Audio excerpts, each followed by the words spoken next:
member for Warringah. Thank you, Mr Deputy Speaker.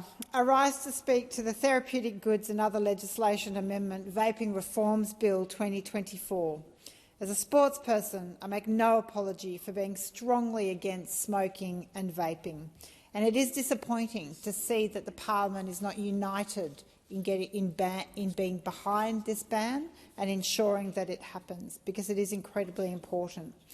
Vaping has become a real public health threat. I've been urging the government to take decisive action against vaping to reduce the increasing rates of vaping and prevent the long-term harm on population health.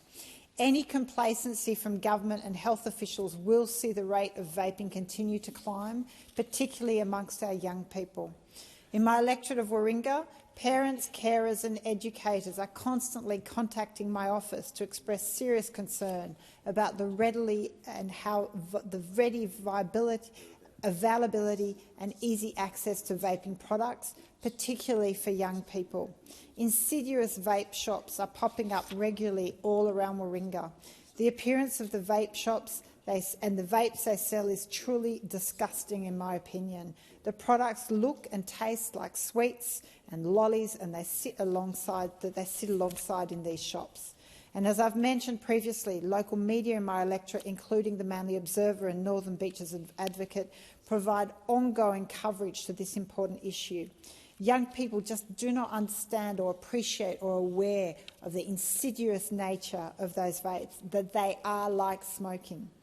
We almost eradicated smoking in younger generations through strong public health campaigns and strong reforms.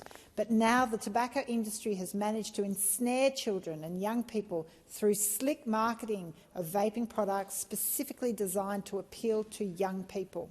And make no mistake, it is big tobacco that is behind the vaping industry.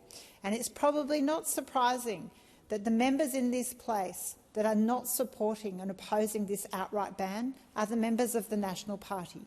They are the one party that accepts donations from tobacco. And it is incredibly disappointing that I would suggest influences their position in relation to this legislation. A ban is the only way we protect young people from being at risk of this insidious product. If we fail to act now, the alarming rates of youth vaping will continue to rise. We need strong legislation to ban the importation, marketing and distribution of vapes, and we need public health campaigns to educate and help our youth. Vapes also pose an environmental harm. Many e-cigarette pods can't be recycled due to the potential nicotine content.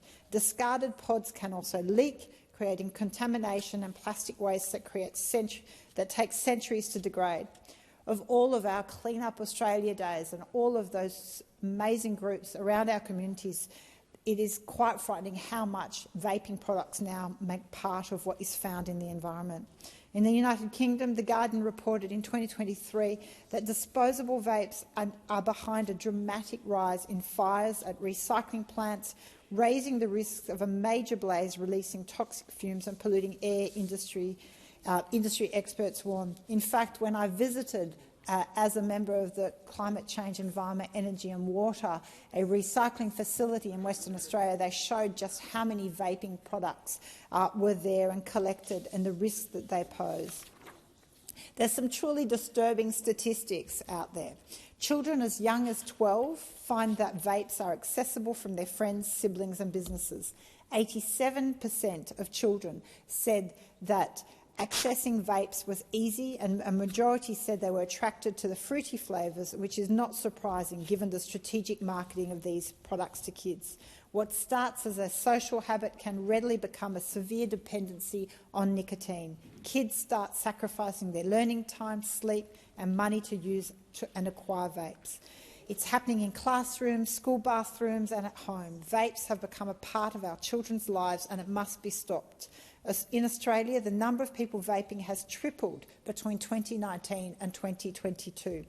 Vaping is particularly endemic amongst youth, with 1 in 6 high schoolers currently vaping and 1 in 3 having tried it. 93% of teachers are concerned about vaping in schools, and they report that children are distracted, stressed and anxious. These kids are often not aware that they're experiencing withdrawal symptoms and leave to vape to counteract that, and they turn to vaping to counteract those feelings, fueling an insidious cycle. There's growing evidence that it poses significant risk to our health. These concerns and the impact of vaping absolutely also includes impact on adolescent brain development, cardiovascular disease, respiratory disease and cancer. It's also linked to anxiety, stress behaviours and mental health issues. The list is long that justifies why vapes and why this legislation is absolutely needed and why vapes must be banned. So this bill bans the importation, domestic manufacture, supply, commercial possession and advertising of vapes. It's part of a second phase of the vaping regulation. I do strongly support it. Following this bill, the provisions will regulate the vapes, ban the advertising, introduce new offences and civil penalty provisions in relation to importation, domestic manufacture, supply, commercial possession and advertising of vapes. It bans the commercial possession of vapes, and all of this better regulates the vaping industry and will help deter the importation and commercial supply of vaping products. These vaping reforms are designed to protect the health and well-being of Australians and based on extensive public and health professional consultation. So I strongly support it. It establishes a strong national framework to tackle the endemic levels of vaping in Australia, particularly amongst our youth.